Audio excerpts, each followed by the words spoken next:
6 ਦਸੰਬਰ 1992 ਨੂੰ ਜਦੋਂ ਬਾਬਰੀ ਮਸਜਿਦ ਢਾਈ ਗਈ, ਇਹਨਾਂ ਦਾ ਨਾਰਾ ਹੀ ਇਹ ਸੀ ਕਿ ਇਹ ਤੋਂ ਪਹਿਲੀ ਝਾਂਕੀ ਹੈ, ਮਥੁਰਾ ਕਾਂਸ਼ੀ ਬਾਕੀ ਹੈ। ਸੋ ਇਸ ਨੂੰ ਵੀ ਨਾਲ ਹੀ ਉਹਨਾਂ ਨੇ ਬਨਾਰਸ ਔਰ ਉਸ ਇਸ਼ੂ ਨੂੰ, ਜਿਸ ਨੂੰ ਸ਼ਾਇਦ ਰਾਮ ਮੰਦਰ ਦੇ ਬਰਾਬਰ ਲੈਵਲ ਦੇ ਉੱਤੇ ਉਭਾਰਿਆ ਜਾਏਗਾ। ਕੱਲ ਯੋਗੀ ਆदित्यनाथ ਨੇ ਅਸੈਂਬਲੀ 'ਚ ਕਿਹਾ कि जी जे राम जी आके अयोध्या च बैठ गए तो नंदी ने कहाँ आराम से बैठना था। अगर नंदी आराम से नहीं बैठे तो कन्हैया कहाँ मानने वाले हैं। राम मंदिर बनया, मुसलमानों ने कोई रिएक्ट नहीं किया, कोई विरोध नहीं होया। ईवन जो कुछ बनारस च ज्ञान व्यापी मसीत के थले चल रहा वाराणसी उहदे ते भी मुसलमान तुहानूं बोलते नज़र नहीं आते। पर उन्हां लई मुसलमानां नूं बुलाना, उन्हां नूं भड़काना, दंगियां तक लैके आना, उन्होंने कुटना, उन्होंने मारना ये बड़ा जरूरी है। हल्द्वानी जिले के जोड़ा वल्लभपुरा थां दे उत्ते उन्होंने बुलडोज़र दे नाल एक मदरसा, एक मसीत, ये बिल्कुल उन्होंने नेस्तो नाबूद करता है, डिस्ट्रॉय करता। और ये क्या जी इलीगल थां ते बनी है।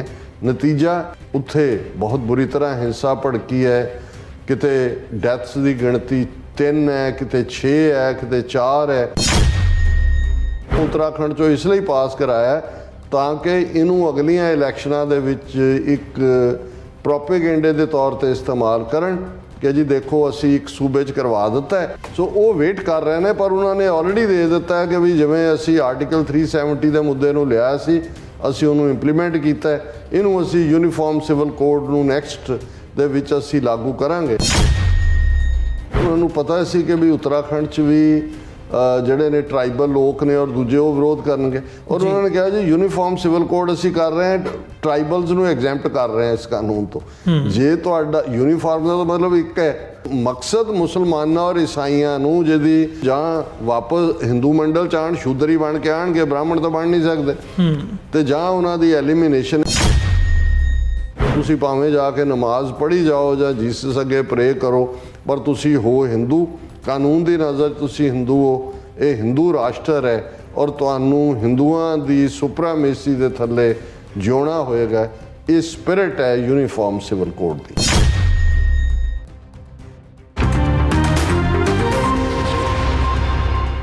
वाहिगुरू जी का खालसा, वाहिगुरू जी की फतेह। TV 84 ਦੇ ਸਾਰੇ ਦਰਸ਼ਕ ਤੇ ਸਰੋਤੇ ਜਿਹੜੇ ਇਸ ਵਕਤ ਸਾਡੇ ਨਾਲ ਨਾਰਥ ਅਮਰੀਕਾ ਚੋਂ ਜੁੜੇ ਆ ਜਾਂ ਫਿਰ ਸੋਸ਼ਲ ਮੀਡੀਆ ਤੇ ਸਾਨੂੰ ਦੁਨੀਆ ਭਰ ਦੇ ਵਿੱਚ ਦੇਖ ਰਹੇ ਆ, ਮੈਂ ਅਮਰਵੀਰ ਸਿੰਘ ਅੱਜ ਸੱਚੋ ਸੱਚ ਪ੍ਰੋਗਰਾਮ ਦੇ ਵਿੱਚ ਆਪ ਸਭ ਦਾ ਤਹਿ ਦਿਲੋਂ ਸਵਾਗਤ ਕਰਦਾ।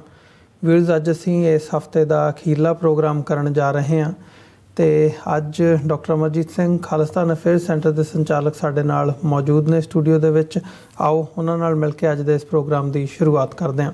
डॉक्टर साहब स्वागत है जी। वाहिगुरू जी का खालसा, वाहिगुरू जी की फतेह। हाँ जी, अमरवीर सिंह जी तुहानू भी ते दुनिया भर च बैठे साडे बहुत ही प्यारे सोहने सियाणे TV 84 दे व्यूअर्स नू भी वाहिगुरू जी का खालसा, वाहिगुरू जी की फतेह। साडे बहुत ही प्यारे मुसलमान भैणां भरावां नू अस्सलाम वालेकुम ते गंगा जमनी तहजीब दे हिंदू तवियां नू नमो नमः। जी डॉक्टर साहब, ਅੱਜ ਅਸੀਂ 9 ਫਰਵਰੀ 2024 28 ਮਾਘ ਨਾਨਕਸ਼ਾਹੀ ਸੰਮਤ 555 ਦੇ ਦਿਨ ਗੱਲ ਕਰਨ ਜਾ ਰਹੇ ਹਾਂ ਤੇ ਸ਼ੁਰੂਆਤ ਕਰਦੇ ਹਾਂ। ਜਿਹੜਾ ਅੱਜ ਦਾ ਜਿਹੜਾ ਪ੍ਰੋਗਰਾਮ ਹੈਗਾ ਆ, ਇਹ ਵਰਜੀਨੀਆ ਤੋਂ ਸਰਦਾਰ ਬਖਸ਼ੀਸ਼ ਸਿੰਘ ਹੋਰਾਂ ਵੱਲੋਂ ਤੇ ਉਹਨਾਂ ਦੇ ਸਮੂਹ ਪਰਿਵਾਰ ਵੱਲੋਂ ਸਪਾਂਸਰ ਕੀਤਾ ਗਿਆ ਆ, ਜਿਹਦੇ ਲਈ ਅਸੀਂ ਉਹਨਾਂ ਦਾ ਧੰਨਵਾਦ ਵੀ ਕਰਦੇ ਹਾਂ। ਤੇ ਸੁਨੇਹੇ ਦੇ ਤੌਰ ਤੇ ਮਤਲਬ ਉਹਨਾਂ ਦਾ ਇਹੀ ਹੈ ਵੀ ਭਾਈ ਡਟ ਕੇ ਤੁਸੀਂ ਲੱਗੇ ਹੋਏ ਹੋ। ਟੀਮ ਜਿਹੜੀ ਸਾਰੀ TV 84 ਦੀ ਟੀਮ ਹੈ, ਤੁਸੀਂ ਇਸੇ ਤਰ੍ਹਾਂ ਕੰਮ ਆਪਣਾ ਜਾਰੀ ਰੱਖੋ ਤੇ ਜਿਹੜੀ ਅਵੇਅਰਨੈਸ ਦੀ ਕੈਂਪੇਨ ਹੈ ਜਾਂ ਖਾਲਿਸਤਾਨ ਦੀ ਜਿਹੜੀ ਸਟਰਗਲ ਹੈ ਉਹਦੇ ਵਿੱਚ ਜਿਹੜਾ ਇੱਕ ਨੈਰੇਟਿਵ ਪਰਸਪੈਕਟਿਵ ਬਿਲਡ ਕੀਤਾ ਜਾ ਰਿਹਾ ਹੈ, ਇਸ ਨੂੰ ਹੋਰ ਜ਼ੋਰ ਸ਼ੋਰ ਦੇ ਨਾਲ ਅੱਗੇ ਕੰਟੀਨਿਊ ਕਰੋ। ਇਹਦੇ ਤੇ ਤੁਹਾਡਾ ਹਾਂ, ਦੇਖੋ ਭਾਈ ਬਖਸ਼ੀਸ਼ ਸਿੰਘ ਸਰ ਰਣਜੀਤ ਸਿੰਘ ਹੋਰਾਂ ਦੇ ਛੋਟੇ ਭਰਾ ਤਾਂ ਨੇ, ਤੇ ਜਦੋਂ ਪਹਿਲੀ ਵਾਰ 1991-92 ਦੌਰ 'ਚ ਮੇਰਾ ਵਰਜੀਨੀਆ ਜਾਣਾ ਹੋਇਆ ਤੇ ਇਹ ਬਹੁਤ ਛੋਟਾ ਸੀ। ਔਰ ਇਸ ਦੇ ਵਿੱਚ ਜਿੰਨੀ ਜਗਿਆਸਾ ਸੀ ਜਾਣਨ ਦੀ, ਜਦੋਂ ਗੱਲਾਂ ਕਰ ਰਹੇ ਹੋਣਾ ਜਾਂ ਵੱਡਾ ਗਰੁੱਪ ਬੈਠਾ ਤੇ ਇਸ ਨੇ ਕਾਰਨਰ ਤੇ ਬੈਠ ਕੇ ਚੁੱਪਚਾਪ ਦੇਖ ਰਹੇ ਹੋਣਾ, ਸੁਣਨਾ। ਔਰ ਕਈ ਵਾਰ ਤੁਰਨ ਲੱਗਿਆਂ ਬਾਅਦ 'ਚ ਆਪਣੀ ਭਾਵੁਕਤਾ ਵੀ ਮੈਨੂੰ ਇੰਡੀਵਿਜੂਅਲੀ ਜਿਹੜੀ ਆ ਉਹ ਦਿਖਾਣੀ। ਹੁਣ ਤਾਂ ਫੁੱਲ ਫਲੈਜਡ ਆਪਣੇ ਬੱਚੇ ਜਵਾਨ ਔਰ ਵਿਆਹੁਣ ਵਾਲੀ ਉਮਰ ਦੇ ਹੋ ਗਏ ਨੇ, ਔਰ ਹੁਣ ਵੀ ਜਿਹੜਾ ਇੱਕ ਵਲੰਟੀਅਰ ਦੇ ਤੌਰ ਤੇ, ਵਰਕਰ ਦੇ ਤੌਰ ਤੇ ਵੀ ਜੇ 5 ਬੰਦੇ ਵਰਜੀਨੀਆ ਚੋਂ ਕਹਿਣੇ ਹੋਣ ਕਿ ਭਾਈ ਉੱਥੇ ਪਹੁੰਚੋ, ਤਾਂ ਸਭ ਤੋਂ ਪਹਿਲਾਂ ਪਹੁੰਚਣ ਵਾਲਿਆਂ 'ਚ ਬਖਸ਼ੀਸ਼ ਸਿੰਘ ਹੁੰਦੇ ਨੇ, ਜਿੰਨੇ ਉੱਥੇ ਪ੍ਰੋਟੈਸਟ ਨੇ, ਰੈਲੀਜ਼ ਨੇ ਔਰ ਸਾਂਝਾ ਕਾਰੋਬਾਰ ਹੈ ਆਪਣੇ ਭਰਾਤਾ ਦੇ ਨਾਲ।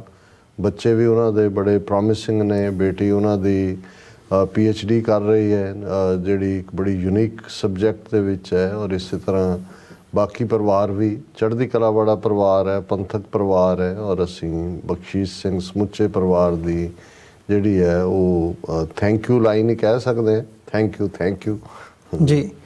ਡਾਕਟਰ ਸਾਹਿਬ, ਅੱਜ ਦੇ ਜਦੋਂ ਅਸੀਂ ਟੌਪਿਕਸ ਵੱਲ ਦੇਖਦੇ ਹਾਂ, ਥੋੜ੍ਹਾ ਜਿਹਾ ਡਿਫਰੈਂਟਲੀ ਉਹ ਕਰਦੇ ਹਾਂ ਜਿਹੜਾ ਅੱਜ ਦਾ ਇਸ ਹਫਤੇ ਦਾ ਅਖੀਰਲਾ ਪ੍ਰੋਗਰਾਮ ਹੈ।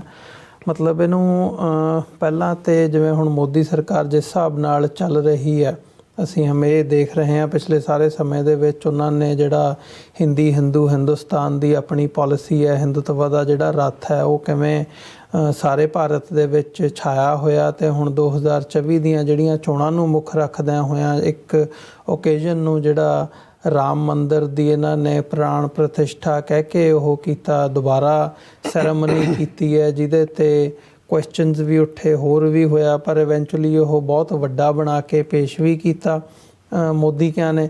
ਤੇ ਨਾਲ ਹੀ ਨਾਲ ਜਿਹੜਾ ਇਹਨਾਂ ਦਾ ਮੀਡੀਆ ਹੈਗਾ ਜਿਹਦੇ 'ਤੇ ਕੰਪਲੀਟਲੀ ਹਿੰਦੂਤਵੀਆਂ ਦਾ ਕੰਟਰੋਲ ਹੈ ਇਸ ਵਕਤ, ਉਹਨੂੰ ਉਸ ਹਿਸਾਬ ਨਾਲ ਪ੍ਰੋਪੇਗੇਟ ਵੀ ਕੀਤਾ। ਇਸ ਸਾਰੇ ਪਾਰਟ ਨੂੰ 24 ਦੀਆਂ ਚੋਣਾਂ ਦੇ ਨਾਲ ਹੀ ਜੋੜ ਕੇ ਦੇਖਿਆ ਜਾ ਰਿਹਾ ਸੀ ਕਿ ਇੱਥੋਂ ਸ਼ੁਰੂ ਕਰਕੇ ਇਹਨਾਂ ਨੇ ਚੋਣਾਂ ਤੱਕ ਇੱਕ ਪੂਰੀ ਪ੍ਰੋਪਰ ਕੈਂਪੇਨ ਬਿਲਡ ਕਰਨੀ ਹੈ। ਤੇ ਉਸ ਹਵਾਲੇ ਨਾਲ ਜੇ ਸ਼ੁਰੂ ਕਰਕੇ ਦੇਖਣਾ ਹੋਵੇ, ਸੋ ਪੋਸਟ ਰਾਮ ਮੰਦਰ ਇਨੋਗਰੇਸ਼ਨ ਦਾ ਜਿਹੜਾ ਟਾਈਮ ਪੀਰੀਅਡ ਹੁਣ ਅਸੀਂ ਦੇਖ ਰਹੇ ਹਾਂ, ਇਹਦੇ ਵਿੱਚ ਕੀ ਨਜ਼ਰ ਆ ਰਿਹਾ ਹੈ ਚੋਣਾਂ ਦੇ ਮੁਤਲਕ ਵੀ ਤੇ ਬਾਕੀ ਫੈਕਟਰਸ ਵੀ ਇਹਦੇ 'ਚ ਵੇ ਕਰਦੇ ਹਾਂ। ਦੇਖੋ, ਇਸ 'ਚ ਕੋਈ ਸ਼ੱਕ ਨਹੀਂ, ਅੰਗਰੇਜ਼ੀ 'ਚ ਕਹਿੰਦੇ ਨੇ ਕਿ even the devil must be given his due, ਕਿ ਸ਼ੈਤਾਨ ਨੂੰ ਵੀ ਉਸ ਦਾ ਬਣਦਾ ਹਿੱਸਾ ਦਿਓ। ਜਿੰਨੀ ਜ਼ਬਰਦਸਤ ਇਵੈਂਟ ਮੈਨੇਜਮੈਂਟ BJP ਦੇ ਕੋਲ ਹੈ, ਜਿੰਨਾ ਵੱਡਾ ਆਰਟ RSS ਦੇ ਕੋਲ ਹੈ, ਤੇ ਖੰਭ ਦੀਆਂ ਡਾਰਾਂ ਕਿਵੇਂ ਬਣਾਉਣੀਆਂ ਨੇ ਤੇ ਡਾਰਾਂ ਨੂੰ ਅਸਮਾਨ 'ਚੋਂ ਹੀ ਕਿਵੇਂ ਗਾਇਬ ਕਰ ਦੇਣਾ ਜਾਂ ਅਸਮਾਨ ਹੀ ਕਿਵੇਂ ਗਾਇਬ ਕਰ ਦੇਣਾ, ਇਹ ਵੀ ਜੇ ਕਿਸੇ ਨੇ ਸਿੱਖਣਾ ਹੈ ਤੇ RSS ਔਰ BJP ਦੀ ਮੀਡੀਆ ਟੀਮ ਤੋਂ ਸਿੱਖੇ, ਉਹਨਾਂ ਦੇ ਗਰਾਊਂਡ 'ਤੇ ਐਕਟਿਵਿਸਟ ਜਿਹੜੇ ਨੇ ਉਹਨਾਂ ਤੋਂ ਸਿੱਖੇ। ਲੇਕਿਨ ਇੱਕ ਗੱਲ ਦਾ ਇਹਨਾਂ ਨੂੰ ਹੋਰ ਕ੍ਰੈਡਿਟ ਦੇਣਾ ਬਣਦਾ ਹੈ ਕਿ ਜੇ ਅਸੀਂ BJP ਦੀ ਗੱਲ ਕਰਦੇ ਹਾਂ ਜਾਂ 2024 ਦੀਆਂ ਚੋਣਾਂ ਦੇ ਹਵਾਲੇ ਨਾਲ ਜੋ ਮਾਹੌਲ ਸਿਰਜਣ ਦੀ ਕੋਸ਼ਿਸ਼ ਕੀਤੀ ਜਾ ਰਹੀ ਹੈ, ਤੇ BJP RSS ਦੀ ਆਫਸ਼ੂਟ ਹੈ ਜੀ। ਔਰ RSS ਦੀਆਂ ਲਗਭਗ 72 ਦੇ ਕਰੀਬ ਆਫਸ਼ੂਟਸ, ਜਿਨ੍ਹਾਂ ਨੂੰ ਸੰਘ ਪਰਿਵਾਰ ਕਿਹਾ ਜਾਂਦਾ ਹੈ, ਇਹਨਾਂ ਦੀ ਅੰਡਰਸਟੈਂਡਿੰਗ, ਇਹਨਾਂ ਦਾ ਆਦੇਸ਼ ਔਰ ਫਿਰ ਆਦੇਸ਼ ਦੀ ਇੰਪਲੀਮੈਂਟੇਸ਼ਨ ਔਰ ਇਹਨਾਂ ਦਾ ਅੰਦਰੂਨੀ ਫੈਸਲਾ ਲੈਣ ਦਾ ਢੰਗ ਬਹੁਤ ਸਾਰਾ ਨਾਜ਼ੀਆਂ ਵਾਂਗ, ਜਾਂ ਈਵਨ ਮੈਂ ਕਈ ਵਾਰੀ ਇੱਥੇ ਉਹ ਮੇਸਨਸ, ਇੱਕ ਕ੍ਰਿਸਚਨ ਹੀ ਆਪਣੇ ਆਪ ਨੂੰ ਕਹਿੰਦੇ ਨੇ, ਪਰ ਉਹ ਬੜਾ ਕਲੋਜ਼ਡ ਦਾਇਰਾਕਾਰ ਹੈ, ਜਿਵੇਂ ਉਹ ਕਾਲੇ ਜਾਦੂ ਵਾਲਿਆਂ ਨੇ ਬਹੁਤ ਕੁਝ ਆਪਣੇ ਉਹਨਾਂ ਦੇ ਅੰਦਰ ਹੀ ਹੁੰਦਾ ਹੈ ਔਰ ਉਹ ਤਾਂਤਰਿਕਵਾਦ ਬਾਹਰ ਨਹੀਂ ਨਿਕਲਦਾ। ਇਸ ਤਰ੍ਹਾਂ ਤੁਹਾਨੂੰ ਕਦੇ ਪਤਾ ਨਹੀਂ ਲੱਗਦਾ ਵੀ RSS ਦੇ ਨਾਗਪੁਰ ਦੇ ਵਿੱਚ ਕੀ ਫੈਸਲਾ ਹੋਇਆ ਜੀ, ਕਿਹੜਾ। ਲੇਕਿਨ ਇਹ ਨਹੀਂ ਹੈ ਕਿ ਵੀ ਉੱਥੇ ਕੋਈ ਡਿਕਟੇਟਰ ਬੈਠਾ ਹੁੰਦਾ ਸਿਸਟਮ ਦੇ ਵਿੱਚ, ਔਰ RSS ਦੀ ਕੋਈ ਮੈਂਬਰਸ਼ਿਪ ਨਹੀਂ ਹੈ। ਇਹ ਨਹੀਂ ਹੁੰਦਾ ਕਿ ਕੋਈ ਮੈਂਬਰਸ਼ਿਪ ਫਾਰਮ ਭਰੇ। ਲੇਕਿਨ ਜਦੋਂ ਉਹਨਾਂ ਨੇ BJP ਬਣਾਈ, ਉਹਨਾਂ ਨੇ BJP ਧੜਾ ਧੜ ਮੈਂਬਰ ਬਣਾਏ, ਕਿਉਂਕਿ ਪੋਲੀਟੀਕਲ ਪਾਰਟੀ ਹੈ, ਪੋਲੀਟੀਕਲ ਪਾਵਰ ਤੱਕ ਆਈ। ਔਰ ਇਹ ਦਾਅਵਾ ਕੀਤਾ ਗਿਆ ਕਿ ਦੁਨੀਆ 'ਚ ਜੇ ਕਿਸੇ ਪੋਲੀਟੀਕਲ ਪਾਵਰ ਦੇ ਸਭ ਤੋਂ ਜ਼ਿਆਦਾ ਮੈਂਬਰ ਨੇ ਤੇ ਉਹ BJP ਦੇ ਨੇ। ਔਰ ਮੈਂ ਦੇਖ ਰਿਹਾ ਸੀ, ਕਿਉਂਕਿ 2 ਦਿਨ ਪਹਿਲਾਂ ਹੀ ਕੈਨੇਡਾ ਦੀ ਹਵਾਲੇ ਨਾਲ ਇਹ ਖਬਰ ਵੀ ਆਈ ਕਿ ਮਿਸਟਰ ਹਾਰਪਰ, ਜਿਹੜੇ ਐਕਸ ਪ੍ਰਾਈਮ ਮਿਨਿਸਟਰ ਰਹੇ ਨੇ ਕੈਨੇਡਾ ਦੇ, ਉਹਨਾਂ ਦੀ ਪ੍ਰੈਜ਼ੀਡੈਂਟਸ਼ਿਪ ਦੇ ਥੱਲੇ ਜਿਹੜੀ ਇੱਕ ਬੜੀ ਵੱਡੀ 60 ਮੁਲਕਾਂ ਦੇ ਨੁਮਾਇੰਦਿਆਂ ਦੀ, ਰਾਈਟ ਵਿੰਗਰਸ ਦੀ ਜਿਹੜੀ ਹੈ ਇੱਕ ਬਾਡੀ ਐਗਜ਼ਿਸਟ ਕਰਦੀ ਹੈ, ਔਰ ਉਸ ਦੇ ਵਿੱਚੋਂ BJP ਨੂੰ ਕੁਆਇਟਲੀ ਡ੍ਰੌਪ ਕਰ ਦਿੱਤਾ ਗਿਆ, ਜਿਹਦੇ 'ਚ ਕਿ 2015 'ਚ ਉਹਨਾਂ ਨੂੰ ਸ਼ਾਮਲ ਕੀਤਾ ਗਿਆ ਸੀ। ਔਰ ਉਹਦੇ 'ਚ ਜ਼ਾਹਰ ਹੈ ਅਮਰੀਕਾ ਦੀ ਰਿਪਬਲਿਕਨ ਪਾਰਟੀ, ਇੰਗਲੈਂਡ ਦੀ ਕੰਜ਼ਰਵੇਟਿਵ ਔਰ ਹੋਰ ਬਹੁਤ ਸਾਰੀਆਂ ਆਪਣੀ ਉਹਨਾਂ ਦੀ ਕੰਜ਼ਰਵੇਟਿਵ ਪਾਰਟੀ, ਤੇ ਉਹਦੇ 'ਚ ਵੀ ਲਿਖਿਆ ਗਿਆ ਕਿ BJP ਜਦੋਂ ਜੁਆਇਨ ਕਰਵਾਇਆ ਗਿਆ ਕਿ ਜੀ ਇਹ party with the largest membership in the world.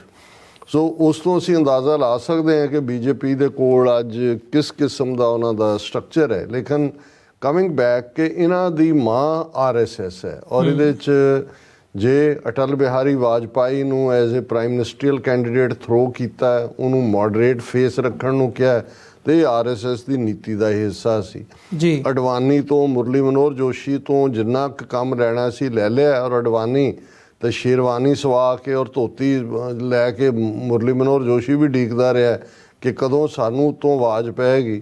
ਪਰ ਐਨ ਵਕਤ ਦੇ ਉੱਤੇ ਅਡਵਾਨੀ ਨੂੰ ਪਾਸੇ ਕਰਕੇ ਨਰਿੰਦਰ ਮੋਦੀ ਨੂੰ ਸ਼ਿੰਗਾਰ ਕੇ ਪੇਸ਼ ਕਰ ਦਿੱਤਾ ਗਿਆ। ਅੱਜ ਭਾਵੇਂ ਮੋਦੀ ਦੀ ਇਹ ਜਿਹੜੀਆਂ 2 ਟਰਮਸ ਉਹਨੇ ਮੁਕੰਮਲ ਕਰ ਲਈਆਂ ਨੇ, ਔਰ ਇਹ ਕਿਹਾ ਜਾ ਰਿਹਾ ਕਿ ਮੋਦੀ ਹੈ ਤਾਂ ਮੁਮਕਿਨ ਹੈ ਜਾਂ ਮੋਦੀ ਦੇ ਨਾਲ ਹੀ ਬੀਜੇਪੀ, ਪਰ ਇਹ ਗੱਲ ਨਹੀਂ ਹੈ। ਅੱਜ ਰਾਤ ਉਹਨਾਂ ਦਾ ਹੈੱਡਕੁਆਟਰ ਆਰਐਸਐਸ ਦਾ ਫੈਸਲਾ ਕਰੇ ਕਿ ਵੀ ਹੁਣ ਮੋਦੀ ਦਾ ਪੀਰੀਅਡ ਖਤਮ, ਆਦਿੱਤਿਆਨਾਥ ਯੋਗੀ ਦਾ ਸ਼ੁਰੂ ਜਾਂ ਗਡਕਰੀ ਦਾ ਸ਼ੁਰੂ, ਤੇ ਕੋਈ ਵਿਦਨ ਡਾਈਸੈਂਟ ਨਹੀਂ ਹੋਏਗਾ, ਕੋਈ ਚੂੰ ਚਾਂ ਨਹੀਂ ਕਰੇਗਾ। ਸੋ ਇਹ ਗੱਲ ਸਮਝਣ ਵਾਲੀ ਹੈ ਕਿ ਨੀਤੀਆਂ ਕੀ ਹੋਣਗੀਆਂ, ਏਜੰਡਾ ਵੀ ਆਰਐਸਐਸ ਦਾ। ਅਲਟੀਮੇਟਲੀ ਜਿਹੜੇ ਗਰਾਊਂਡ ਦੇ ਉੱਤੇ ਵਰਕਰ ਉਤਰਦੇ ਨੇ, ਕਹਿਣ ਨੂੰ ਤਾਂ ਆਰਐਸਐਸ ਜਦੋਂ ਬਣੀ ਜਾਂ ਇਹਨਾਂ ਦਾ ਕਲੇਮ ਕਿ ਜੀ ਅਸੀਂ ਤਾਂ ਰਾਸ਼ਟਰੀ ਸਵੈਂ ਸੇਵਕ ਸੰਘ ਨੇਸ਼ਨ ਬਿਲਡਿੰਗ ਆਰਗੇਨਾਈਜੇਸ਼ਨ ਹੈ, ਅਸੀਂ ਪੋਲੀਟੀਕਲੀ ਸਾਡਾ ਕੋਈ ਲਾਗਾ ਦੇਗਾ ਨਹੀਂ, ਔਰ ਇਹੀ ਬਾਅਦ 'ਚ ਉਹਨਾਂ ਨੇ ਭਾਰਤੀ ਜਨ ਸੰਘ ਜਾਂ ਦੂਜਾ ਉਹਨਾਂ ਨੂੰ ਪੋਲੀਟੀਕਲ ਆਊਟਫਿਟ ਬਣਾਉਣੀ ਪਈ।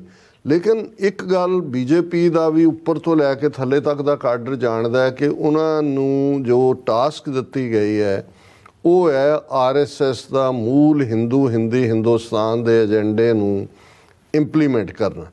ਔਰ ਉਸ ਏਜੰਡੇ ਦੇ ਤਹਿਤ ਜਿਹੜਾ ਮੈਨੀਫੈਸਟੋ ਬੀਜੇਪੀ ਨੇ ਟਾਈਮ ਟੂ ਟਾਈਮ ਦਿੱਤਾ, ਜੇ ਤੁਸੀਂ ਸਿਸਟਮੈਟਿਕਲੀ ਉਹਦੇ ਵੱਲ ਦੇਖੋ, ਜਦੋਂ ਕਿ ਕਿਉਂਕਿ ਭਾਰਤੀ ਜਨ ਸੰਘ ਦਾ ਹੀ ਇਹ ਮੋਟੋ ਸੀ, ਔਰ ਜਦੋਂ ਭਾਰਤੀ ਜਨ ਸੰਘ ਮਰਜ ਹੋਈ ਬੀਜੇਪੀ ਜਾਂ ਬੀਜੇਪੀ ਜਿਹੜੀ ਜੈ ਪ੍ਰਕਾਸ਼ ਨਾਰਾਇਣ ਦੀ ਅਗਵਾਈ ਥੱਲੇ ਪੂਰਨ ਕ੍ਰਾਂਤੀ ਦੀ ਪਾਰਟੀ ਨਿਕਲੀ ਸੀ, ਉਸ ਦੇ ਵਿੱਚ ਇਹ ਆਈ, ਤੇ ਉਹ ਏਜੰਡਾ ਜੋ ਭਾਰਤੀ ਜਨ ਸੰਘ ਦਾ ਸੀ, ਜਿਹੜੀ ਪਹਿਲੀ ਪੋਲੀਟੀਕਲ ਵਿੰਗ ਸੀ ਆਰਐਸਐਸ ਦਾ, ਪਹਿਲਾ ਪ੍ਰੈਜ਼ੀਡੈਂਟ ਜਿਹਦਾ ਸ਼ਿਆਮਾ ਪ੍ਰਸਾਦ ਮੁਖਰਜੀ ਸੀ ਜੀ, ਉਸ ਨੂੰ ਉਹਨਾਂ ਨੇ ਸਿਸਟਮੈਟਿਕਲੀ ਇੰਪਲੀਮੈਂਟ ਕੀਤਾ। ਜੇ ਅਸੀਂ 5 ਅਗਸਤ 2019 ਨੂੰ ਆਰਟੀਕਲ 370 ਔਰ 35A ਔਰ ਜੰਮੂ ਕਸ਼ਮੀਰ ਸੂਬੇ ਦੇ ਵਜੂਦ ਖਤਮ ਕਰਨ ਦੀ ਗੱਲ ਕਰਦੇ ਹਾਂ, ਤੇ ਇਸ ਗੱਲ ਦਾ ਧਿਆਨ ਰਹੇ ਕਿ ਇਹ ਆਰਐਸਐਸ ਦੀ ਪੋਲੀਟੀਕਲ ਵਿੰਗ ਦੀ ਭਾਰਤੀ ਜਨ ਸੰਘ ਦੀ ਪਹਿਲੀ ਜਿਹੜੀ ਹੈ ਹਮੇਸ਼ਾ ਮੈਨੀਫੈਸਟੋ ਦੀ ਲਾਈਨ ਹੁੰਦੀ ਸੀ ਕਿ ਜੇ ਸਾਡੇ ਕੋਲ ਪਾਵਰ ਆਈ ਤੇ ਅਸੀਂ ਆਰਟੀਕਲ 370 ਖਤਮ ਕਰਾਂਗੇ, ਔਰ ਉਹਨਾਂ ਨੇ ਖਤਮ ਕਰ ਦਿੱਤਾ।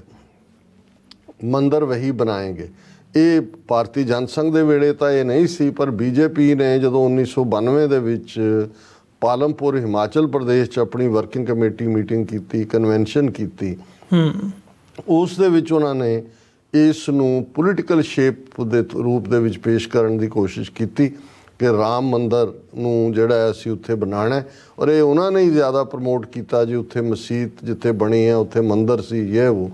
ਫਿਰ ਅਸੀਂ ਦੇਖਦੇ ਹਾਂ ਕਿ ਐਲ.ਕੇ. ਅਡਵਾਨੀ ਪ੍ਰਧਾਨ ਬਣਦਾ ਹੈ, ਰੱਥ ਯਾਤਰਾ ਸੋਮਨਾਥ ਮੰਦਰ ਤੋਂ ਨਫ਼ਰਤ, ਔਰ ਉਹ 6 ਦਸੰਬਰ 1992 ਤੱਕ ਉਹਨੂੰ ਲੈ ਕੇ ਆਉਂਦੇ ਨੇ ਜਦੋਂ ਬਾਬਰੀ ਮਸਜਿਦ ਢਾਹ ਦਿੱਤੀ ਜਾਂਦੀ ਹੈ, ਜਿਹਨੂੰ ਸੁਪਰੀਮ ਕੋਰਟ ਦਾ ਫੈਸਲਾ ਢਾਉਣ ਵਾਲਿਆਂ ਨੂੰ ਕ੍ਰਿਮੀਨਲ ਕਹਿੰਦਾ ਹੈ। ਉਹਨਾਂ 'ਚ ਅਡਵਾਨੀ ਵੀ ਹੈ, ਉਸ 'ਚ ਮੋਦੀ ਵੀ ਹੈ, ਉਹਦੇ 'ਚ ਵਾਜਪਾਈ ਵੀ ਹੈ, ਉਹਦੇ 'ਚ ਮੁਰਲੀ ਮਨੋਹਰ ਜੋਸ਼ੀ ਵੀ ਹੈ, ਔਰ ਫੈਸਲੇ 'ਚ ਵੀ ਉਹ ਕਹਿੰਦਾ ਕਿ ਭਾਈ ਕੋਈ ਇਹ ਲੈਂਡ ਕਲੇਮ ਦੇ ਆਧਾਰ 'ਤੇ ਜਾਂ ਉੱਥੇ ਕੋਈ ਮੰਦਰ ਐਗਜ਼ਿਸਟ ਕਰਦਾ ਸੀ ਦਾ ਕੋਈ ਸਬੂਤ ਨਹੀਂ ਹੈ, ਆਸਥਾ ਦੇ ਆਧਾਰ ਦੇ ਉੱਤੇ ਅਸੀਂ ਜਿਹੜਾ ਇਹ ਹਿੰਦੂਆਂ ਨੂੰ ਦੇ ਰਹੇ ਹਾਂ ਔਰ ਮੁਸਲਮਾਨਾਂ ਨੂੰ 5 ਏਕੜ ਜ਼ਮੀਨ ਕਿਤੇ ਹੋਰ ਦਿੱਤੀ ਜਾਈਏ। ਹੁਣ ਕਿਉਂਕਿ ਇਹ 1992 ਤੋਂ ਲਗਾਤਾਰਤਾ ਨਾਲ ਬੀਜੇਪੀ ਦੇ ਪੋਲੀਟੀਕਲ ਏਜੰਡੇ ਦਾ ਹਿੱਸਾ ਸੀ ਕਿ ਮੰਦਰ ਵਹੀਂ ਬਣਾਏਂਗੇ, ਸੋ ਜ਼ਾਹਰ ਹੈ ਕਿ ਇਹ ਫੈਸਲਾ ਜਿਹੜਾ ਸੁਪਰੀਮ ਕੋਰਟ ਨੇ ਦਿੱਤਾ, ਇਹ ਤਾਂ 4 ਸਾਲ ਪਹਿਲਾਂ ਫੈਸਲਾ ਆਉਂਦਾ ਹੈ 9 ਨਵੰਬਰ 2019 ਨੂੰ। ਤੁਸੀਂ ਇਹਨਾਂ 4 ਸਾਲਾਂ 'ਚ ਦੇਖੋ ਕਿੰਨੀਆਂ ਉਹਨਾਂ ਨੇ ਇਸ ਦੇ ਉੱਤੇ ਇਹ ਚੌਥਾ ਉਹਦਾ ਉਦਘਾਟਨ ਹੈ, ਸ਼ਿਲਾਨਿਆਸ ਕਰਤਾ, ਫਿਰ ਇੱਟ ਉੱਤੇ ਰੱਖਤੀ, ਫਿਰ ਥੱਲੇ ਰੱਖ ਦਿੱਤੀ, ਫਿਰ ਹੁਣ ਉਹਦੀ ਜਿਹੜੀ ਹੈ ਪ੍ਰਾਣ ਪ੍ਰਤਿਸ਼ਠਾ ਦੇ ਨਾਂ ਥੱਲੇ, ਔਰ ਉਸ ਸਾਰੇ ਨੂੰ ਕਿਵੇਂ ਇੱਕ ਈਵੈਂਟ ਵਜੋਂ ਇਹਨੂੰ ਆਲ ਇੰਡੀਆ ਈਵੈਂਟ ਬਣਾਉਣ ਦੀ ਕੋਸ਼ਿਸ਼, ਸਕੂਲਾਂ ਕਾਲਜਾਂ 'ਚ ਬੀਜੇਪੀ ਰੂਲਡ ਸਟੇਟਾਂ 'ਚ ਛੁੱਟੀਆਂ, ਸੈਂਟਰ ਲੈਵਲ ਦੇ ਉੱਤੇ ਗੱਡੀਆਂ ਬੱਸਾਂ, ਐਕਟਰਾਂ ਨੂੰ ਸੱਦਾ, ਦੂਜਿਆਂ ਨੂੰ ਉੱਥੇ ਜਿਹੜਾ 6000 ਬੰਦਾ ਸੱਦਿਆ, ਉਹਨਾਂ 'ਚੋਂ ਬਹੁਤਿਆਂ ਦਾ ਕੋਈ ਰਾਮ ਭਗਤੀ ਨਾਲ ਕੋਈ ਲਾਗਾ ਦੇਗਾ ਨਹੀਂ ਸੀ ਬਾਰਿੰਗ, ਔਰ ਇਸ ਹੱਦ ਤੱਕ ਜਾ ਕੇ ਵੀ ਇਵੈਂਟ ਮੈਨੇਜਮੈਂਟ ਹੈ ਇਹਨਾਂ ਦੀ ਕਿ ਜੇ ਇਹਨਾਂ ਦੇ ਧਰਮ ਦੇ 4 ਪ੍ਰਮੁੱਖ ਗੁਰੂ ਜਿਨ੍ਹਾਂ ਨੂੰ ਸ਼ੰਕਰਾਚਾਰੀਆ ਕਿਹਾ ਜਾਂਦਾ ਹੈ, ਉਹਨਾਂ ਨੇ ਕਿਹਾ ਕਿ ਵੀ ਇਹ ਤਾਂ ਅਜੇ ਤਾਂ ਮੰਦਰ ਮੁਕੰਮਲ ਹੀ ਨਹੀਂ ਹੋਇਆ, ਉਸ ਦਾ ਸਿਰ ਨਹੀਂ ਹੈ, ਉਹਦੀ ਪਤਾਕਾ ਨਹੀਂ ਹੈ, ਉਹਦਾ ਜਿਹੜਾ ਫਲੈਗ ਆ ਉਹਨੂੰ ਪਤਾਕਾ ਕਹਿੰਦੇ ਨੇ, ਤੇ ਪਤਾਕਾ ਜਿਹੜਾ ਉਹ ਭਗਵਾਨ ਦੇ ਵਾਲ ਨੇ, ਨਾ ਉਹਦੇ ਵਾਲ ਹੈ, ਨਾ ਸਿਰ ਹੈ, ਨਾ ਅੱਖਾਂ ਨੇ ਜੋ ਉੱਤੇ ਕਲਸ਼ ਹੁੰਦਾ ਹੈ। ਤੇ ਇਹ ਤੁਸੀਂ ਕਿਵੇਂ ਕਰ ਰਹੇ ਹੋ? ਇਹਨਾਂ ਨੇ ਬਿਨਾਂ ਪਰਵਾਹ ਕੀਤਿਆਂ ਉਹਨਾਂ ਦੇ ਖਿਲਾਫ ਵੀ ਆਪਣੀ ਟਰੋਲ ਆਰਮੀ ਛੱਡਤੀ ਕਿ ਬਈ ਇਹ ਕੀ ਹੈ, ਇਹਨਾਂ ਨੂੰ ਅਸੀਂ ਮੰਨਦੇ ਹੀ ਨਹੀਂ। ਔਰ ਮੋਦੀ ਨੂੰ ਉਹਨਾਂ ਨੇ ਐਨ 11 ਦਿਨ ਜੀ ਉਹਨੇ ਉਪਨਿਆਸ ਨੇ ਉਪਵਾਸ ਵਰਤ ਰੱਖਿਆ, ਔਰ ਦੂਜਾ ਪੂਜਾ ਉਤਾਰਨ ਦੇ ਨਾਂ ਥੱਲੇ ਉਹ ਸਾਰੇ ਨੌਟੰਕੀ ਨੂੰ ਕੀਤਾ। ਹੁਣ ਇਹਦੇ 'ਚ ਕੋਈ ਸ਼ੱਕ ਨਹੀਂ ਹੈ ਕਿ ਵੀ ਇਹ ਉਹਨਾਂ ਨੂੰ ਲੱਗਦਾ ਸੀ, ਔਰ ਇਹਦੇ 'ਚ ਕੋਈ ਸ਼ੱਕ ਨਹੀਂ ਕਿ ਜਿਵੇਂ ਮੀਡੀਆ ਦਾ ਇਸਤੇਮਾਲ ਹੋਇਆ, ਇੰਟਰਨੈਸ਼ਨਲ ਇਵੈਂਟ ਬਣਾਉਣ ਦੀ ਕੋਸ਼ਿਸ਼ ਕੀਤੀ ਗਈ ਜੀ, ਲੇਕਿਨ ਬਹੁਤ, ਔਰ ਇਹ ਵੀ ਕਿਹਾ ਗਿਆ ਕਿ ਜੀ ਇਹ ਅਗਲੇ ਇੰਨੇ ਜਦੋਂ ਤੱਕ ਰਾਮਨੌਮੀ ਨਹੀਂ ਆਉਂਦੀ ਇੰਨੇ ਲੱਖ ਲੋਕ ਜਾਣਗੇ, ਬੱਸਾਂ ਦਾ ਪ੍ਰਬੰਧ ਇਹ ਵੋ। ਪਰ ਅਸੀਂ ਇਹ ਦੇਖਦੇ ਹਾਂ ਕਿ ਜਿਸ ਤੇਜ਼ੀ ਨਾਲ ਇਸ ਦਾ ਪ੍ਰਚਾਰ ਪ੍ਰਸਾਰ ਹੋਇਆ, ਉਨੀ ਤੇਜ਼ੀ ਨਾਲ ਹੀ ਮੈਮਰੀ 'ਚੋਂ ਗਾਇਬ ਹੋ ਗਏ, ਕਿਉਂਕਿ ਉਹ ਇਸ਼ੂ ਨਹੀਂ ਰਿਹਾ। ਔਰ ਇਸ ਤੋਂ ਪਹਿਲਾਂ ਜਿਵੇਂ ਔਰਤਾਂ ਨੂੰ ਰਿਜ਼ਰਵੇਸ਼ਨ ਦੇਣ ਦਾ ਪਾਰਲੀਮੈਂਟ ਦੇ ਵਿੱਚ ਮੁੱਦਾ ਲਿਆਉਣਾ ਬੀਜੇਪੀ ਨੇ, ਉਹ ਵੀ ਉਹਨਾਂ ਦਾ ਸੀ ਕਿ ਇੱਕ ਪੋਪੂਲਰ ਇਲੈਕਸ਼ਨ ਪਲੈਂਕ ਹੋਏਗਾ। ਸੋ ਜਦੋਂ ਰਾਮ ਮੰਦਰ ਵਾਲਾ ਪਾਰਟ ਵੀ ਉਹਨਾਂ ਨੂੰ ਲੱਗਾ ਕਿ ਵੀ ਇਸ਼ੂ ਤਾਂ ਹੈ, ਉਹਨੂੰ ਉਭਾਰਨਗੇ ਵੀ ਕਿ ਭਾਈ ਅਸੀਂ, ਤੇ ਨਾਲ ਦੀ ਨਾਲ ਉਹਨਾਂ ਨੇ ਦੂਸਰਾ ਸ਼ੁਰੂ ਕਰਤਾ ਜਿਹਨੂੰ ਅਸੀਂ ਗਿਆਨ ਵਿਆਪੀ ਮਸਜਿਦ, ਔਰ ਕਿਉਂਕਿ ਅਦਾਲਤੀ ਸਿਸਟਮ ਇਹਨਾਂ ਦੀ ਹਕੂਮਤ ਦੇ ਨਾਲ ਹੀ ਜੁੜਿਆ ਹੋਇਆ ਹੈ। ਔਰ ਤੁਸੀਂ ਦੇਖੋ ਜਿਸ ਅੰਦਾਜ਼ ਦੇ ਵਿੱਚ ਇਲਾਹਾਬਾਦ ਦੀ ਅਦਾਲਤ ਨੇ ਗਿਆਨ ਵਿਆਪੀ ਮਸਜਿਦ ਨੂੰ ਇਹ ਕਹਿ ਕੇ ਕਿ ਜੀ ਇਸ ਦੇ ਤਹਿਖਾਨੇ ਦੇ ਵਿੱਚ ਪੂਜਾ ਦਾ ਹੱਕ ਦਿੱਤਾ ਜਾਏ, ਔਰ ਹਫ਼ਤੇ ਜਾਂ 2 ਹਫ਼ਤੇ ਦਾ ਟਾਈਮ ਦਿੱਤਾ ਗਿਆ, ਪਰ ਉਸੇ ਰਾਤ ਐਡਮਿਨਿਸਟ੍ਰੇਸ਼ਨ ਜਿਹੜਾ ਉੱਥੇ ਬੁੱਤ ਰੱਖ ਕੇ ਉਸ ਦੇ ਵਿੱਚ ਜਿਹੜਾ ਉਹਨੂੰ ਕਰਵਾ ਦਿੰਦਾ।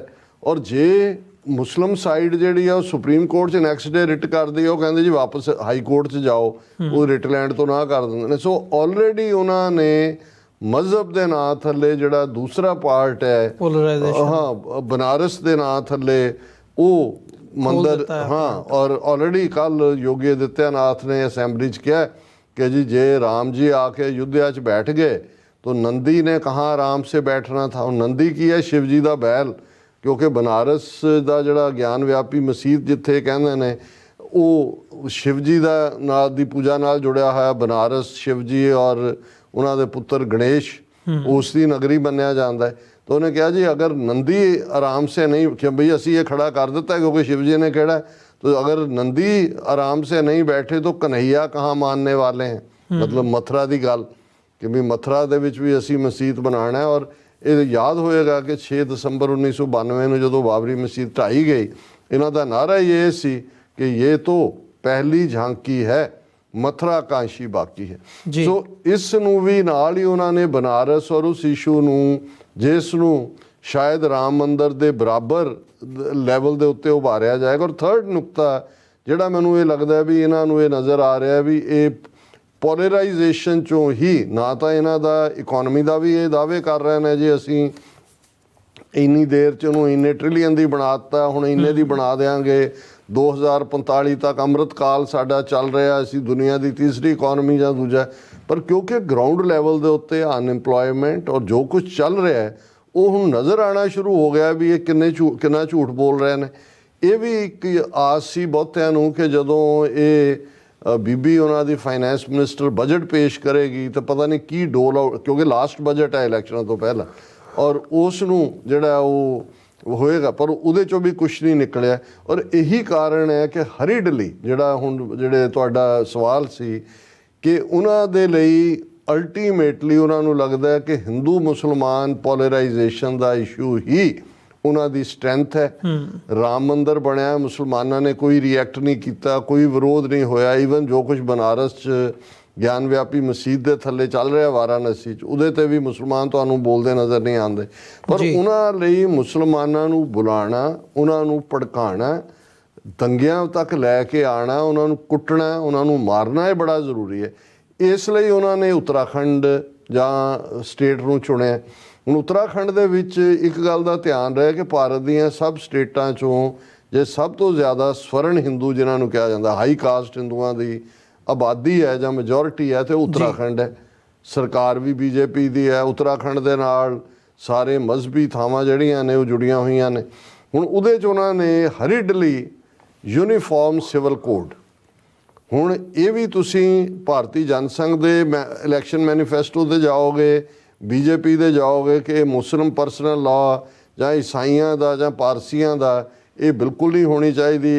ਏਕ ਸੰਵਿਧਾਨ, ਏਕ ਦੇਸ਼, ਏਕ ਕਾਨੂੰਨ, ਕਿ ਜੀ ਇਹਨਾਂ ਸਭ ਨੂੰ ਜਿਹੜਾ ਹਿੰਦੂ ਬਣਾ, ਸਾਨੂੰ ਤਾਂ ਸਿੱਖਾਂ ਬਹੁਤੀਆਂ ਜਾਨੀਆਂ ਨੂੰ ਤਾਂ ਪਹਿਲਾਂ ਹੀ ਹਿੰਦੂ ਬਣਾਇਆ ਹੋਇਆ, ਜਿਹੜਾ ਉਹਨਾਂ ਦਾ ਆਰਟੀਕਲ 25(b) ਹੈ। ਔਰ ਇਹ ਸੈਂਟਰਲ ਆਰਟੀਕਲ 371 ਦੇ ਥੱਲੇ ਇਹ ਲਾਈਨ ਆਉਂਦੀ ਹੈ। ਪਰ ਉੱਤਰਾਖੰਡ ਦੇ ਵਿੱਚ ਉਹਨਾਂ ਨੇ ਜਿਸ ਕਾਹਲੀ ਦੇ ਨਾਲ ਯੂਨੀਫਾਰਮ, ਹਾਲਾਂਕਿ ਸਟੇਟ ਦੇ ਕੋਲ ਰਾਈਟ ਹੀ ਨਹੀਂ ਹੈ, ਇੰਪਲੀਮੈਂਟ ਵੀ ਨਹੀਂ ਹੁੰਦਾ, ਪਰ ਉਹਨੇ ਕਿਹਾ ਜੀ ਅਸੀਂ ਆਪਣੀ ਸਟੇਟ ਸੁਪਰੀਮ ਕੋਰਟ ਜਾਣਗੇ, ਉਹ ਸਟੇ ਨਹੀਂ ਦੇਗਾ, ਉਹ ਇੰਪਲੀਮੈਂਟ ਰਹੇਗਾ।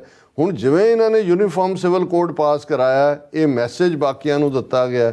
ਔਰ ਅਮਿਤ ਸ਼ਾਹ ਨੇ ਪਾਰਲੀਮੈਂਟ 'ਚ ਕਿਹਾ ਜੀ ਅਸੀਂ ਚੋਣਾਂ ਤੋਂ ਪਹਿਲਾਂ ਸਿਟੀਜ਼ਨਸ਼ਿਪ ਅਮੈਂਡਮੈਂਟ ਐਕਟ ਜਿਹੜਾ ਹੈ ਉਸ ਨਾਲ ਸੰਬੰਧਿਤ ਨਿਯਮ ਪਾਸ ਹੋਇਆ 5 ਸਾਲ ਹੋ ਚੁੱਕੇ ਨੇ, ਉਹ ਅਸੀਂ ਬਣਾ ਕੇ ਉਹਨੂੰ ਲਾਗੂ ਕਰਾਂਗੇ।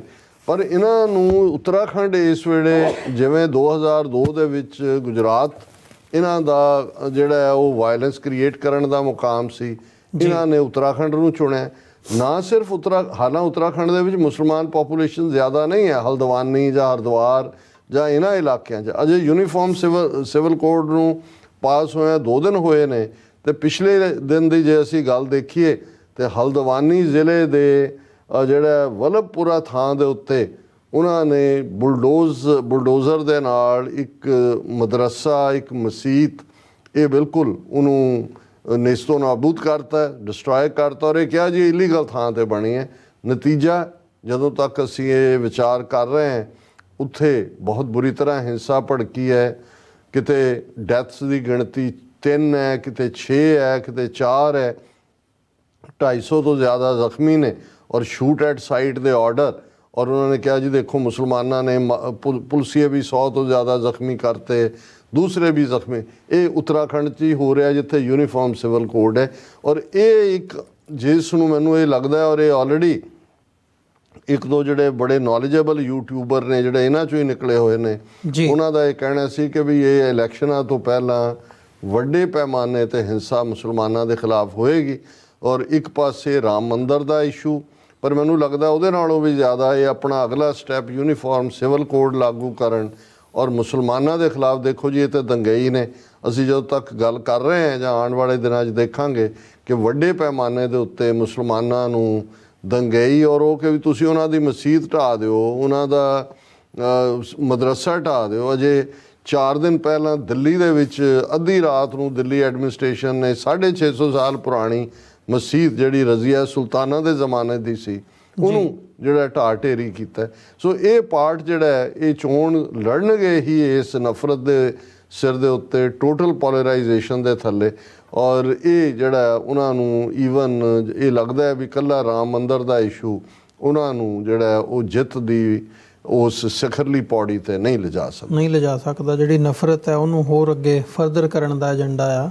ਡਾਕਟਰ ਸਾਹਿਬ, ਜਿਹੜੀ ਇਹ ਯੂਨੀਫਾਰਮ ਸਿਵਲ ਕੋਡ ਦੀ ਲਾਈਨ ਹੈਗੀ ਹੈ, ਇਹਨੂੰ ਜੇ ਥੋੜ੍ਹਾ ਜਿਹਾ ਐਕਸਪਲੇਨ ਕਰੋ ਸਾਡੇ ਦਰਸ਼ਕਾਂ ਦੇ ਲਈ ਵੀ ਕੀ ਹੈ ਯੂਨੀਫਾਰਮ ਸਿਵਲ ਕੋਡ, ਅਤੇ ਸਪੈਸ਼ਲੀ ਜੇ ਇਸ ਨੂੰ ਅੱਗੇ ਹੋਰ ਫਰਦਰ ਵਧਾਇਆ ਜਾਂਦਾ। ਹੁਣ ਉੱਤਰਾਖੰਡ ਦੇ ਵਿੱਚ ਇੱਕ ਸਟੇਟ 'ਚ ਦੇ ਵਿੱਚ ਇਹ ਪਾਸ ਕੀਤਾ ਗਿਆ, ਇਹਨੂੰ ਜੇ ਬਾਕੀ ਸਟੇਟਾਂ ਦੇ ਵਿੱਚ ਜਾਂ ਵੱਡੇ ਲੈਵਲ ਦੇ ਉੱਤੇ, ਇੰਡੀਆ ਲੈਵਲ ਦੇ ਉੱਤੇ ਲਿਆ ਕੇ ਇਹਨੂੰ ਇੰਪਲੀਮੈਂਟ ਕੀਤਾ ਜਾਂਦਾ, ਅਤੇ ਫਿਰ ਉਹਦੀਆਂ ਇੰਪਲੀਮੈਂਟੇਸ਼ਨਸ ਘੱਟ ਗਿਣਤੀਆਂ ਦੇ ਲਈ ਕੀ ਹੋਣਗੀਆਂ, ਅਤੇ ਜੇ ਸਾਡੇ ਨਜ਼ਰੀਏ ਤੋਂ, ਸਿੱਖਾਂ ਦੇ ਨਜ਼ਰੀਏ ਤੋਂ ਦੇਖਣਾ ਹੋਵੇ, ਸਿੱਖ ਕੌਮ ਦੇ ਲਈ ਕੀ ਉਹਦਾ ਮਤਲਬ ਹੋਊਗਾ? ਦੇਖੋ, ਯੂਨੀਫਾਰਮ ਲਫ਼ਜ਼ ਅਸੀਂ ਆਮ ਤੌਰ ਦੇ ਉੱਤੇ ਜਦੋਂ ਸਕੂਲਾਂ ਦੇ ਵਿੱਚ ਜਾਂ ਕਾਲਜਾਂ 'ਚ ਅਸੀਂ ਕਹਿੰਦੇ ਹਾਂ ਜੀ ਯੂਨੀਫਾਰਮ ਕੀ ਹੈ ਸਕੂਲ ਦੀ, ਜਾਂ ਆਹ ਤੁਹਾਡੀ ਯੂਨੀਫਾਰਮ ਹੋਏਗੀ। ਸੋ ਯੂਨੀਫਾਰਮ ਦਾ ਸਿੰਪਲ ਮਤਲਬ ਤਾਂ ਹੁੰਦਾ ਇੱਕਸਾਰ, ਇੱਕੋ ਜਿਹਾ ਜੋ ਪਹਿਰਾਵਾ ਹੈ ਉਹ ਹੀ ਹੋਏਗਾ। ਹੁਣ ਦੇਖਣ ਵਾਲੀ ਗੱਲ ਇਹ ਹੈ ਕਿ ਭਾਰਤ ਦੇ ਵਿੱਚ ਇੱਕ ਪਾਸੇ ਜਿੱਥੇ ਇਹ ਜਦੋਂ ਆਪਣੀ ਸਟਰੈਂਥ ਬਾਹਰਲੇ ਮੁਲਕਾਂ ਨੂੰ ਆ ਕੇ ਬਿਆਨਦੇ ਨੇ ਤੇ ਇਹ ਕਹਿੰਦੇ ਨੇ ਕਿ ਯੂਨਿਟੀ ਇਨ ਡਾਈਵਰਸਿਟੀ ਜੀ, ਕਿ ਸਾਡੀ ਸੁਸਾਇਟੀ ਡਾਈਵਰਸ ਹੈ ਪਰ ਅਸੀਂ ਨੇਸ਼ਨ ਦੇ ਤੌਰ 'ਤੇ ਯੂਨੀਫਾਈਡ ਹੈ। ਔਰ ਇਹਦੇ 'ਚ ਕੋਈ ਸ਼ੱਕ ਨਹੀਂ ਹੈ ਕਿ ਭਾਰਤ ਨਾਂ ਦਾ ਦੇਸ਼ ਜਿਹੜਾ ਬ੍ਰਿਟਿਸ਼ ਨੇ ਐਡਮਿਨਿਸਟ੍ਰੇਟਿਵ ਯੂਨਿਟ ਦੇ ਤੌਰ 'ਤੇ 200 ਸਾਲ ਦੇ ਵਿੱਚ ਫਤਹ ਕੀਤਾ ਹੈ। ਰੈਸਟ ਆਫ ਇੰਡੀਆ ਉਹਨਾਂ ਦੇ ਕੰਟਰੋਲ 'ਚ ਸੀ, ਪੰਜਾਬ 1849 'ਚ ਉਹਨਾਂ ਦੇ ਕੰਟਰੋਲ 'ਚ ਆਇਆ। ਉਹ ਇੱਕ ਐਡਮਿਨਿਸਟ੍ਰੇਟਿਵ ਯੂਨਿਟ ਸੀ।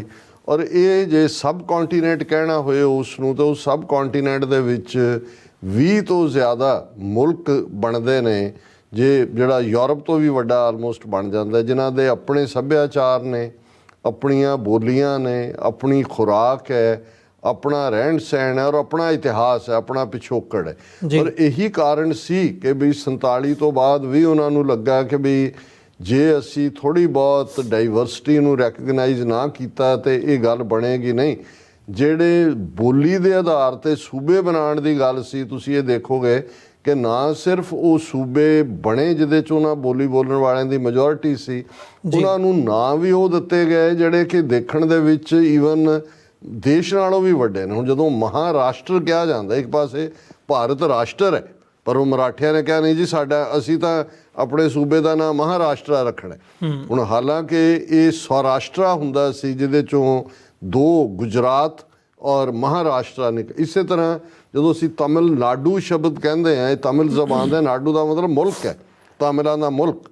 ਹਾਲਾਂਕਿ ਉਹੀ ਜਿਹੜਾ ਕਨਸੈਪਟ ਹੈ ਉਹਨਾਂ ਨੇ ਬੋਲੀਆਂ ਦੇ ਆਧਾਰ ਤੇ ਪੰਜਾਬ 'ਚ ਜੋ ਕੁਝ ਕੀਤਾ ਉਹ ਸਾਡੇ ਸਾਹਮਣੇ ਹੈ ਕਿ ਪੰਜਾਬੀ ਸੂਬਾ ਲੈਣ ਲਈ ਉਹਨੂੰ ਤਾਂ ਗਵਾਰਾਂ ਦੀ ਭਾਸ਼ਾ ਕਹਿਣ ਲੱਗ ਗਏ, ਕਿਉਂਕਿ ਸਾਨੂੰ ਇਹ ਈਵਨ ਉਸ ਮੁਲਕ ਦੇ ਉਸ ਸੈਟਅਪ ਦੇ ਵਿੱਚ ਬੋਲੀ ਤੇ ਆਧਾਰਿਤ ਸਪੇਸ ਵੀ ਦੇਣ ਨੂੰ ਤਿਆਰ ਨਹੀਂ ਸੀਗੇ।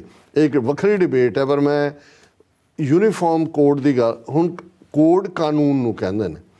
ਹੁਣ ਜੇ ਹਿੰਦੂਆਂ ਦੇ ਹਵਾਲੇ ਨਾਲ ਦੇਖਣਾ ਹੋਏ ਤਾਂ ਉਹਨਾਂ ਦਾ ਜਿਹੜਾ ਇਟਰਨਲ ਕਾਨੂੰਨ ਹੈ ਜਿਹਦੇ ਥੱਲੇ ਹਰ ਹਿੰਦੂ ਗਵਰਨ ਹੁੰਦਾ, ਉਹ ਮਨੂ ਸਮ੍ਰਿਤੀ ਹੈ ਜੀ। ਮਨੂ ਸਮ੍ਰਿਤੀ 'ਚੋਂ ਵਰਣ ਆਸ਼ਰਮ ਨਿਕਲਦਾ, ਜ਼ਾਤ ਪਾ। ਕੋਈ ਹਿੰਦੂ ਜਿਹੜਾ ਹੁਣ ਲਫ਼ਜ਼ ਸਨਾਤਨੀ ਕਹਿਣਾ ਸ਼ੁਰੂ ਕਰ ਦਿੱਤਾ ਇਹਨਾਂ ਨੇ, ਉਹ ਜ਼ਾਤ ਪਾਤ ਤੋਂ ਬਿਨਾਂ ਜੀ ਨਹੀਂ ਸਕਦਾ, ਉਸ ਦੇ ਲਈ ਆਧਾਰ ਹੀ ਉਹ ਹੈ।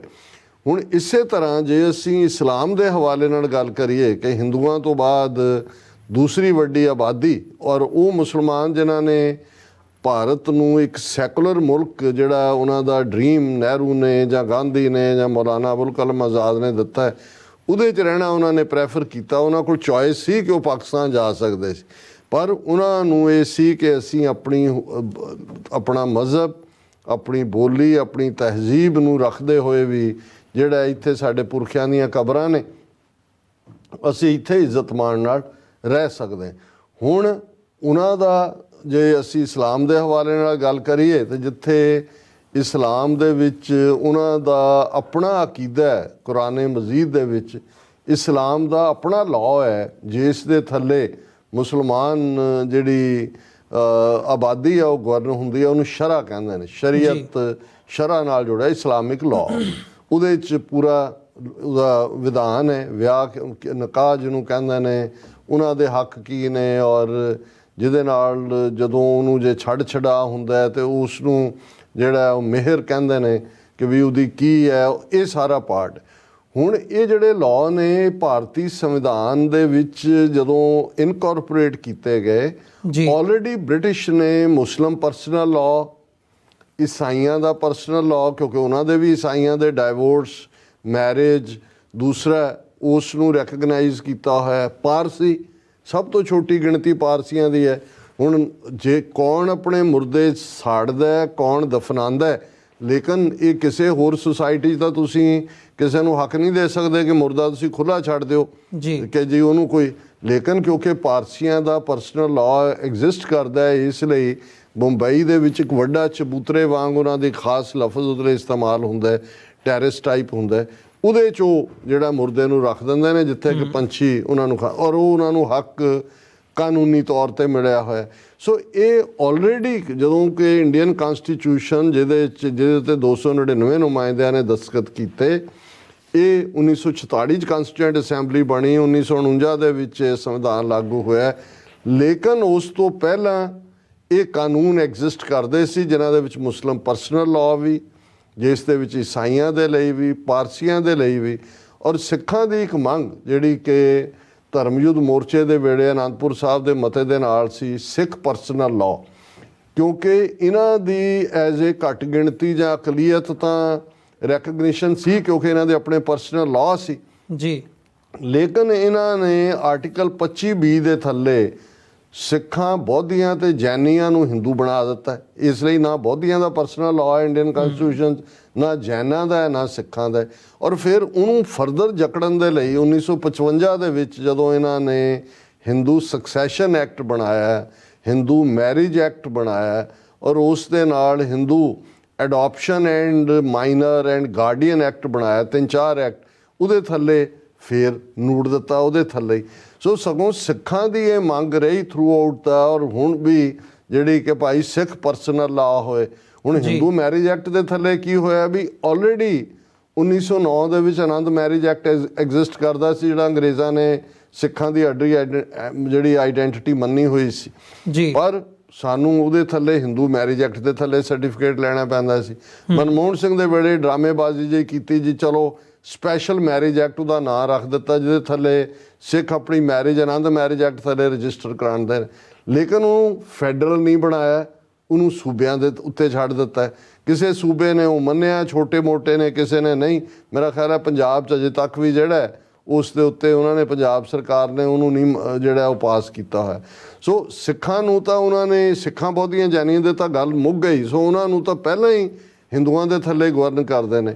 ਹੁਣ ਇਹ ਜਿਹੜੇ ਮੁਸਲਮਾਨ, ਪਾਰਸੀ ਔਰ ਈਸਾਈ, ਔਰ ਪਾਰਸੀ ਔਰ ਈਸਾਈ ਵੀ ਉਹਨਾਂ ਦਾ ਨੰਬਰ ਬਹੁਤ ਥੋੜ੍ਹਾ। ਸਭ ਤੋਂ ਵੱਡੀ ਗੱਲ ਤਾਂ 20 ਕਰੋੜ ਮੁਸਲਮਾਨਾਂ ਨੂੰ ਸਬਕ ਸਿਖਾਉਣਾ ਕਿ ਭਾਈ ਤੁਹਾਡਾ ਅਸੀਂ ਜਿਹੜਾ ਮੁਸਲਿਮ ਪਰਸਨਲ ਲਾਅ ਹੈ, ਜਿਹਦੇ ਥੱਲੇ ਨਿਕਾਹ ਹੁੰਦਾ ਹੈ, ਜਿਹਦੇ ਥੱਲੇ ਤਲਾਕ ਹੁੰਦਾ ਹੈ, ਜਿਹਦੇ ਥੱਲੇ ਹਲਾਲਾ ਦਾ ਕਾਨਸੈਪਟ ਹੈ, ਜਿਸ ਦੇ ਥੱਲੇ ਉਹਨਾਂ ਦੇ ਇਸ ਸਭ ਨੂੰ ਖ਼ਤਮ ਕਰਕੇ ਕਿ ਜੀ ਇੱਕ ਕਾਨੂੰਨ ਜਿਹੜਾ ਹੈ ਉਹ ਆਲਰੇਡੀ ਹਿੰਦੂਆਂ ਨੂੰ ਤਾਂ ਆਲਰੇਡੀ ਹੈ ਹੀ। ਮਕਸਦ ਇਹ ਹੈ ਕਿ ਮੁਸਲਮਾਨਾਂ ਨੂੰ ਵੀ ਉਹਨਾਂ ਹਿੰਦੂ ਐਕਟਸ ਦੇ ਥੱਲੇ ਹੀ ਲੈ ਆਉਣਾ, ਜਿਨ੍ਹਾਂ ਦਾ ਬਹੁਤ ਸਾਰਾ ਕੁਛ ਅਜੇ ਜਿਹੜਾ ਉਹ ਪੂਰਾ ਪਰਿਪੱਕ ਨਹੀਂ ਹੈ। ਔਰ ਇਸ ਜਦੋਂ ਤੁਸੀਂ ਇਹ ਜਿਹੜਾ ਯੂਨੀਫਾਰਮ ਸਿਵਲ ਕੋਡ ਇਹਨਾਂ ਨੇ ਪਾਸ, ਪਹਿਲੀ ਗੱਲ ਤਾਂ ਉਹਦੀ ਅਸੈਂਬਲੀ ਦੀ ਅਥਾਰਟੀ ਨਹੀਂ ਹੈ, ਕਿਉਂਕਿ ਸੈਂਟਰਲ ਲਾਅ ਨੇ ਆਰਟੀਕਲ 370। ਔਰ ਇਹਦੇ 'ਚ ਇੱਕ ਗੱਲ ਦਾ ਧਿਆਨ ਰਹੇ ਕਿ ਅਸੀਂ ਧਰਮਾਂ ਦੀ ਗੱਲ ਕਰ ਰਹੇ ਹਾਂ।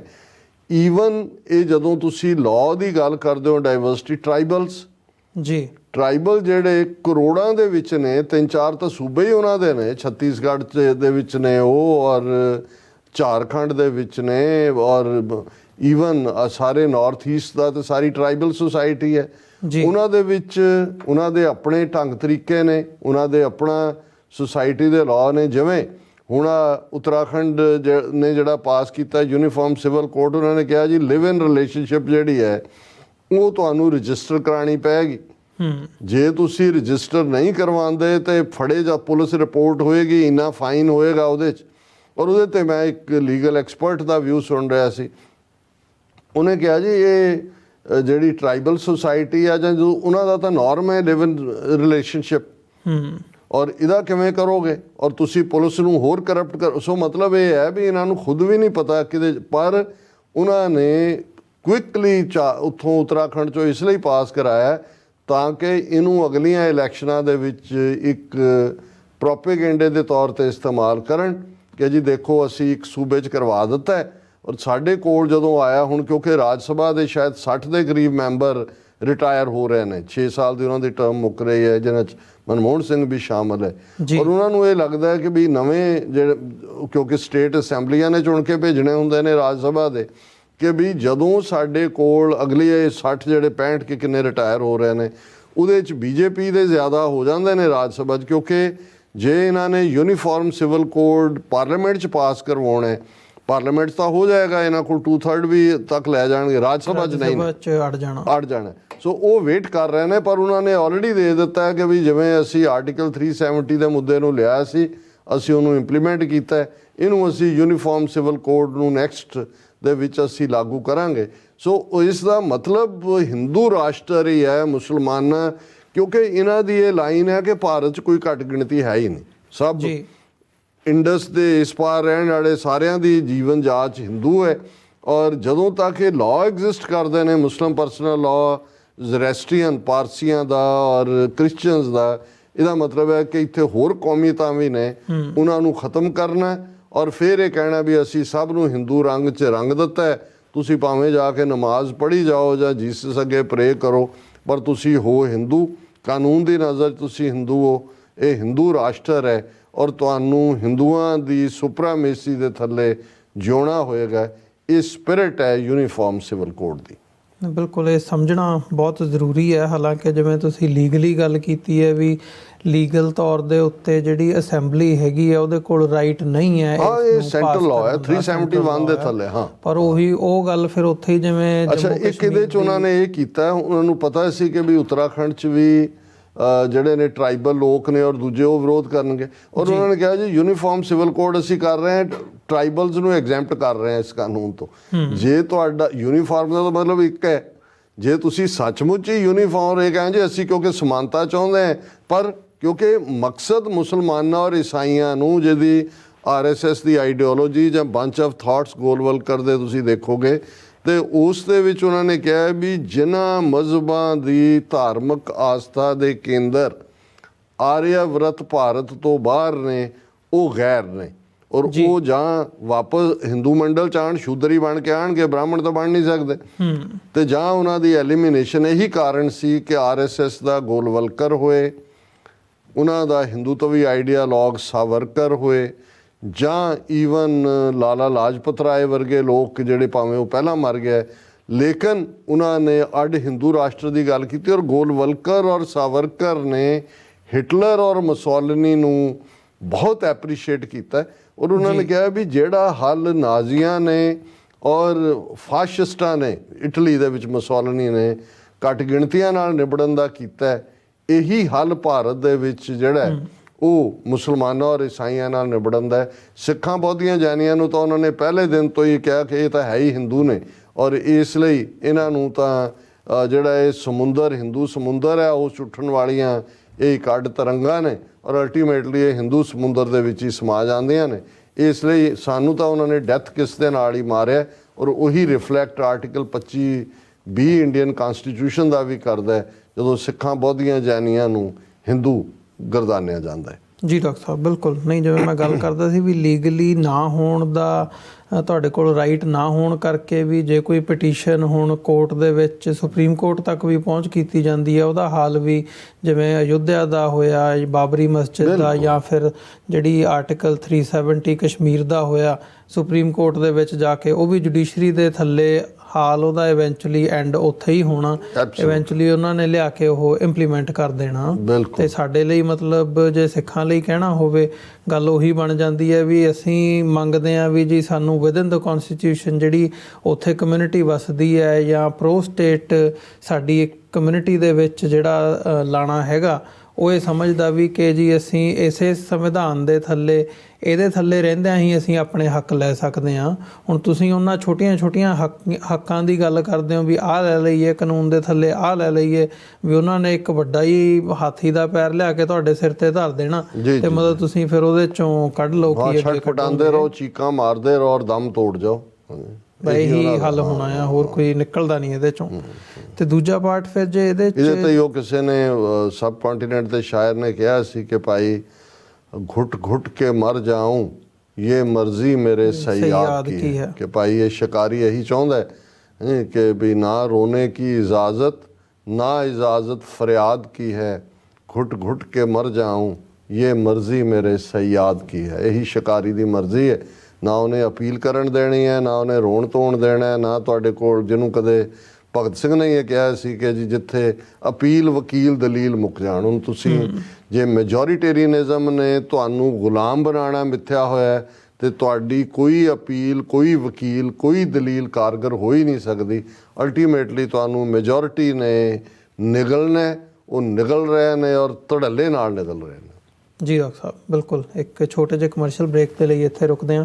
ਵਿਊਅਰਸ, ਯੂਨੀਫਾਰਮ ਸਿਵਲ ਕੋਡ ਦੇ ਹਵਾਲੇ ਨਾਲ ਜਿਹੜੀ ਇਹ ਵਿਚਾਰ ਚਰਚਾ ਸੀ, ਇਹਦੇ ਜਿਹੜੇ ਅੱਗੇ ਫਰਦਰ ਸਟੈਪਸ ਹੈਗੇ ਆ ਜਾਂ ਹੋਰ ਜਿਹੜੇ ਐਂਗਲਸ ਨੇ ਉਹਨਾਂ ਨੂੰ ਐਕਸਪਲੋਰ ਕਰਾਂਗੇ ਨੈਕਸਟ ਸੈਗਮੈਂਟ ਦੇ ਵਿੱਚ ਇੱਕ ਛੋਟੇ ਜਿਹੇ ਕਮਰਸ਼ੀਅਲ ਬ੍ਰੇਕ ਤੋਂ ਬਾਅਦ।